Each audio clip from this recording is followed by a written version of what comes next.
খারাপ সময়টা হয়তো অতীত হয়ে যায়, কিন্তু মানুষের খারাপ ব্যবহারটা কখনো অতীত হয়ে যায় না।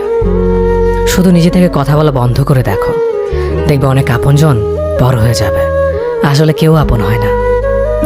যারা তোমার ক্ষতি চায় তাদের আঘাত করবে না, তাদের সামনে একটু হাসি মুখে বাঁচবে।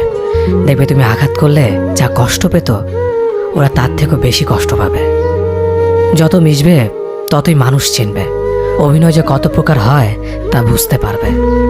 সবাইকে তোমার সত্যতা জানানোর দরকার নেই, যে যা ভাবে তা নিয়ে সমালোচনা করতে দাও। বেঈমান মানুষগুলো কখনো অপরিচিত মানুষ হয় না, খুব কাছের মানুষগুলোই বেঈমান হয়। মানুষ চেনা শুরু করলে এমনিতেই বন্ধুর সংখ্যা কমে যাবে, এটাই বাস্তব।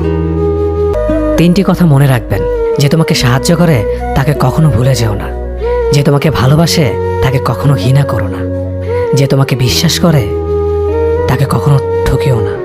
ধোঁকা একজনেই দেয়, কিন্তু বিশ্বাস সবার উপর থেকে উঠে যায়।